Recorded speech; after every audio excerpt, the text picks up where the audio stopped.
Hey Eurovision fans, Mustii has been internally selected with his song Before the Party Is Over to represent Belgium in Eurovision 2024. I'm going to check out the music video and give you my first ever reaction to the song.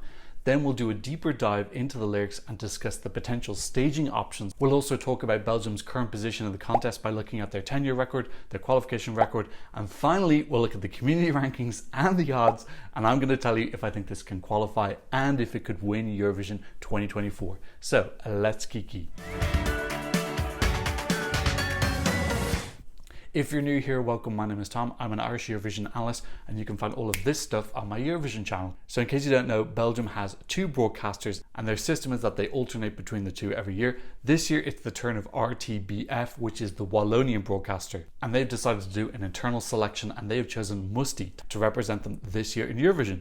The song is called Before the Party's Over. Billie Eilish had When the Party's Over. Mustii's gone even further back. It's Before the Party's Over. I did a brief review of him in my Eurovision news update a while ago, and I believe that his style of music is kind of dark pop. So Before the Party's Over sounds a little bit melancholy. It's an interesting title. Thank you to Dolphin Dane for doing his deep dive into the songwriters, and we can see one of them is Nina Sampermans, who wrote Bridges for Alika last year, very dramatic, and Tout l'univers for Switzerland in 2021, which was my #1 in 2021. So already very exciting, and getting that this might be kind of like very dramatic and severe. The other songwriter of note is Pierre Dumoulin, who wrote City Lights for Belgium in 2017, which came fourth, a very big fan favorite, and Wake Up by Elliot, also from Belgium in 2019, which didn't qualify. So you can see there is a slight relationship between Pierre and RTBF because he's written two of their songs before. So very good songwriting pedigree, very exciting. You know I do like a little bit of dark pop on this channel, so I am particularly anticipating this song today. It leaked yesterday. I did not listen to the leak. I don't listen to leaks, but I did notice that Belgium moved up the odds. I'm not gonna get overhyped. Let's just say I'm excited. Okay, I'm gonna be reacting to the music video today. I'm gonna keep as much of the audio and visuals as possible. I'm definitely gonna get copyrighted. I'll put the original up on my Patreon. Okay, this is Belgium singing When the Party's Over. Wanna know my secret bang? Come on, Mustii, I'm rooting for you. Ooh, I like that electronic intro.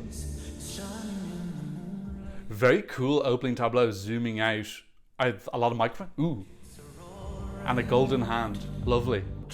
There's like a sinisterness in this beginning. Love that electronic noise. Very nostalgic. Ooh, bit of a beat coming in. Oh, and he's showing off some skin as well. Very sensual. One more drink and I'll be fine. Lovely. I can feel anticipation here. Oh, lovely. Very pretty. Voice sounds really sweet there. I love this image of the clouds coming in, kind of golden. Give me a little bit of Bond. Okay, into the second part now. I feel like there's a growth here. It's giving us a little bit of a drag moment. Really great seriousness, intensity, angst so far. Looks like he's got a very dramatic style in performing as well. Yeah, this is really growing. Really wonderful so far. Lovely, really good. We're getting the chorus coming in now. And visually this is very elegant, expensive. Giving me some 80s vibes as well. Oh. Okay, he's getting a bit angry now. I love this image with the microphones around him, really cool. Getting a little bit more angsty now coming into the final climax. I feel like the song is ramping up. Really great construction of the song. Oh, wow, great passion. Oh, he's getting really angry. This is really passionate, really lovely. Wow, very dramatic. And this feels expensive. These images are absolutely stunning. And he can do this on the Eurovision stage. Yeah, violence coming in now. Fantastic ending. Ah, and the golden hands, so divine. Yeah, really, really wonderful. That's really magical. Wow. What a fantastic crescendo through the song. If you've ever watched my channel before and how I'm constantly nagging songwriters to build their song and construct them and evolve and progress, that was exactly a textbook version of how to do that. That started off very slow and timid at the start, and then it just grew with new elements coming in all the time. I was constantly felt a sense of anticipation. What's coming next? This is magical. It felt expensive, luxurious. The visuals were really cool. I love this image of him with the silver gold paint on his hands, kind of golden brown smoke around him. I felt totally transported there. And if they can do that same transportation on the Eurovision stage, this can be super wide. That's a very accessible staging concept that they can do. Him on the ground, angsty, giving it his all. He looks like an incredibly strong performer. The song sounded great. I couldn't pick out like one special hook, but all I know is that I definitely want to listen to it again. I'm definitely going to download it. So I felt the quality. I felt the magic in the song. Again, this comes from some really strong songwriters. I like that it feels a little bit different from those songs. Those songs maybe felt like very severe. This feels like it's got a little bit more anger and passion in it. To me, it just feels like it's got a tiny bit more warmth. No shade on those other songs, you know I love them, but this just feels a little bit different. It feels like a mix of those songwriters with Mustii. It feels like his fingerprint is on this as well, so that's what makes it seem like very special and unique. Very positive first impressions. I can see why some people are betting on this to win. It's moved up the odds a little bit. That whole 3 minutes felt like 25 seconds. There was no drag. Sonically, I was totally engaged by all the things that were building up, the new elements coming in. I love the electronic bit at the start. That very much reminds me of 80s, 90s children's cartoons set in space. I think that's a sound that Mustii probably heard as well when he was a kid, and for me it's very nostalgic. The violins coming in at the end, a little bit of a chorus, giving me similar construction to Tout l'Univers had as well. So maybe that's a little bit of Nina Samperman's. Yeah, this is a full package. This is and his performance ability in that was fantastic. Getting down on the floor, giving angst. I love the bit where he was getting dressed up in drag in the mirror because he's one of the judges on RuPaul's Drag Race Belgium. I just felt compelled throughout the whole 3 minutes. Okay, let me go in for a silent second listen, and then we'll talk a little bit more about the song, and then we'll discuss the lyrics. Okay, wow. Okay. Belgium's not messing around. I gotta be honest now, I got a couple of winner vibes there in that second look through.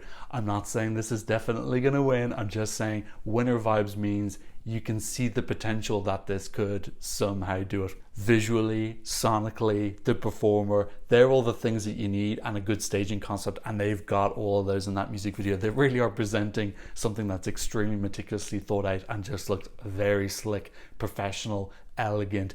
The sumptuousness in that production, just the amount of production that's gone in, the thought, the organization of when all the different parts come in and out. I love the children's choir coming in towards the end. It really reminds me of Pink Floyd, Another Brick in the Wall. That children's choir, it has the same tone of voice that they do. So yeah, I like that there's some kind of like 80s, 90s references in here, very subtle. It's not an 80s, 90s Dua Lipa bop. It is very much a dramatic, stirring, whirling whirlwind of a dark pop ballad. Absolutely, very much my cup of tea. You know that I'm going to be drinking a lot of this. Okay, let's have a look at some of these lyrics. So some interesting stuff in here. It's not like overtly clear what he's talking about. There is a little bit of ambiguity. Are we sure the kids are alright or just playing it cool? So for me, there's an element here of facade. Are people showing what they're really feeling, or are they hiding their emotions? Watch it fade, it's going to hurt from time to time. I wonder if that's about previous relationships or regrets. Just they hurt, but just gotta let them go. Are you still playing the game or breaking the roofs? Breaking the roofs, that's not a phrase I've recognized hearing before. But yeah, playing the game to me suggests like staying to the rules, like doing what you're meant to do, and breaking the roofs sounds like breaking the rules or taking a different path. So maybe this song is about before the party's over, is like before your life is over, which path are you going to take? Is it going to be just doing everything by the book, or are you going to go outside the box, do something differently and take a risk? Face to face, they told us it was paradise, but I'll barely make it through the night. Do you think about it too? Again, is thinking me that they told us it was paradise, so he was promised that if he maybe did everything as he was told, it was going to be okay, but I'll barely make it through the night. So then he's using this metaphor of this party maybe represents life, and he's trying to get through it by having a drink. What way is he going to approach the party? Is he just going to live like YOLO, or is he going to play by the rules? And then we get into the last part where he repeats this main phrase a lot. I got a soul on fire. I'm going to make moves tonight. So it's a little bit about taking the initiative. I got a soul on fire. I'm gonna raise roofs tonight. I'm gonna make moves tonight. Just putting yourself out there. I got a soul on fire. So yeah, I think that's what the main gist of the song is. Are you gonna just do what you're told and be quiet, or are you gonna step forward and raise your voice? But yeah, I got the sense that those lyrics kind of matched the music video, where he had all the microphones around him and all these people kind of asking him questions, and then at the end he's kind of like breaking free. He's like very raw on the ground, moving all over the place, and his soul is on fire. So that's my first guess at what the lyrics mean. If you have any other interpretations of the lyrics, of course you can leave them down below. So let's learn a little bit about Mustii. His real name is Thomas Mustii. He's from Brussels. He's 33 years old. He studied theatre in Wallonia, and then he appeared in various theatre shows and on television as well. So you can see his acting pedigree in this music video, where his acting is really fantastic. The intensity, the passion, the command of his body, really great control. There's no awkwardness in his movements whatsoever, just total commitment. And then he's also been a permanent judge on RuPaul's Drag Race Belgium, and he's actually been confirmed as a judge for the second season as well. I think this performance in Eurovision is going to solidify him even more now that I think he's probably going to get more notoriety. He's had 2 albums before: 21st Century Boy, which went to number 5 in the Belgian charts in 2018, and then another album, It's Happening Now, released in 2022, which went to 4 in the Belgian charts. Okay, so before I get into how I think this is going to do, let's talk a little bit about the staging. What kind of staging package might Belgium decide to bring to Malmö, Sweden on the plus size stage? I think everything they've got in the music video there looks really great. You can definitely transfer that idea onto the stage. Just get some smoke machines, use some of the lights to give the smoke different colors, and then have him in that styling. So I really liked this cap he was wearing, which had the pearls around his neck. It almost looked like slightly like a wrestling cap, but then kind of glamified. It looked like maybe the drag version of a wrestling hat. I really liked that. And then he was pretty much naked. He had almost like a wrestling singlet on, but again, a fashionable version of a wrestling singlet. So although styling wise that looked really good, showing off his body just kind of like shows the rawness and the vulnerability in the song. He's exposing himself to be judged by everybody. I like how the styling gives me a couple of like 70s, 80s vibes. I got a little bit of Queen, I got a little bit of Ziggy Stardust, but I got some like modern references mixed in with it as well. So I really liked how he's styled. We also had some moments where he had his hair out, so I wonder, might he do a reveal? What will he decide to do in terms of having his hair covered or not? I loved the gold and silver paint on his hands and on his fingers. That's what kind of gave me a little bit of Goldfinger Bond vibes. Really pretty, draws attention. It adds a little bit of sparkle and glamour to what is quite an angsty performance. You know, he's really on the ground, he's getting angry and he's screaming. Having this gold on it just kind of juxtaposes these kind of angry emotions with this like more beautiful, more shiny other part of his personality. I like that mix. That music video was quite clever in that pretty much 100% of that could be done on the Eurovision stage. They could do the microphone thing before. We actually saw that with Agony in Benidorm Fest last year. He also had all these microphones and it looked really cool on stage, and then he like walked out of the microphone cage. So it has been done before, but I don't think it's been done in Eurovision. Obviously Benidorm Fest is a national final and Agony came second. And we do see that some ideas get recycled. So maybe they might bring that on for the opening sequence and then have him leave the cage and then get down and dirty on the floor with the smoke and the glitter. Smoke and glitter. We had blood and glitter last year from Germany. This year it's smoke and glitter. I love it. I'm always up for more glitter. Yeah, but the main thing that they're bringing with these visuals is this darkness feel, this anticipation, this seriousness. It looks expensive, which works well with the song, which sounds quality, sumptuous product. So there is a match in the visuals with the song, which is great for congruency. This is so well thought out. I think it feels so organic because Mustii has been able to give his input. I think he's had a hand in writing the song, definitely writing the lyrics, I would say. I think the visuals are largely like, I think it's a team decision. I don't think it's him on his own, but he's been able to say, this is what I want, this is what I feel comfortable with. And when you are able to have a part of your soul in the song, it comes across because you can lose yourself in the moment. It's going to feel something that's comfortable for you. You're singing about something that's real, so it's easier to access those emotions because you aren't faking it. You aren't singing somebody else's song. You're singing your own words from your own heart. So the whole thing looks raw, real, deluxe, and dramatic. And if they can just take all of those things and bring them to the Eurovision stage, camera-wise, I like how they stayed up close to him. I would almost like it if they kind of just got rid of the audience, have the focus on him, make it this really small, intimate moment. A lot like Lorraine last year, she was kind of in her own little box world. And I think that they can do the same thing with Mustii this year. Just keep him on his own, cut out the crowd, no people with big colorful hammers waving them in the background, kind of distracting us. Just make it all about him, and then maybe at the end we can have a moment where we see the crowd where he's kind of just going absolutely crazy and the crowd will go crazy with him. But I would like them to create their own little contained world for the first maybe 3/4 of the song. Lots of eye contact with him as well. Maybe start off the eye contact in the microphone cage. I have a lot of faith in Belgium this year. I think they are coming for that win. With that in mind, let's have a look at Belgium in the contest and what is their current place. So Belgium have won Eurovision one time before, but it was a long time ago, almost 40 years. In 1986 with Sandra Kim singing J'aime la vie, j'aime la vie.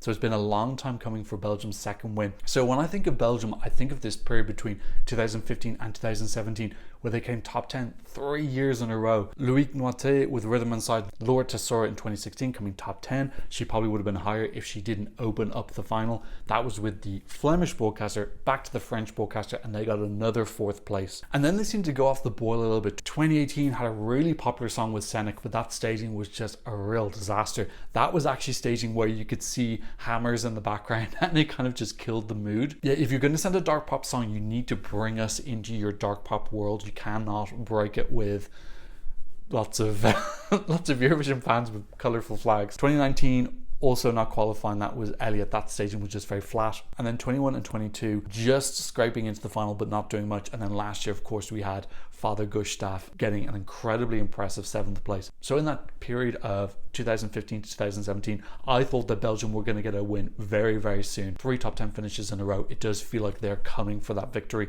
And then they just kind of went off the boil and they've just been simmering a little bit. I wouldn't say that they went totally cold because, you know, they've qualified 3 years in a row, but not really someone that people are talking about as contenders to win. This, I think, is going to be talked as a contender to win. And I really do feel like that second Belgian victory is so overdue. I think this is the year that the Belgian team just goes like all in. We are pulling out all the stops. We are taking this to the next level and then the next level. And then we're going to get in an elevator and take it to the next level. And then we're getting an escalator up into the sky. Take it up and up and up and up. Because this song definitely has the drama. I don't know how this is doing in the odds recently. I have to go check at the end of the video. But I imagine that some people are betting on this. Like to have been in the contest since the very first edition in 1956, but only to have won once. I think Belgium, come on. Let's get it together. Let's get that second victory. So do I think this can qualify? Yes, I think this is going to qualify. This is in the second half of the second semi-final. I think this is definitely going to qualify. I just think the quality of the song, it doesn't really matter what voting buddies are in the semi-final. The song's quality is going to get it through, but it does help that France, Switzerland, Netherlands are there as well. I think that's just going to kind of seal the deal. For me, the question is more, is this going to win the semi-final? And I want to see Belgium win a semi-final and come into the final screaming and going for that win. Let's have a small look at their qualification streak as well. So again, if we look at those years between 2015 and 2017, top 4 in their semi-final, all 3 of those years. More recently though, those last 3 qualifications in 21, 22 and 23 coming 9th, 8th and 8th. So just kind of scraping into the final and then not doing too much, apart from Gustav, who got a really high jury vote. But yeah, Belgium haven't won a semi-final since 2010 with Tom Dice, Me and My Guitar, which ended up coming 6th. So that I think should be their goal right now, is to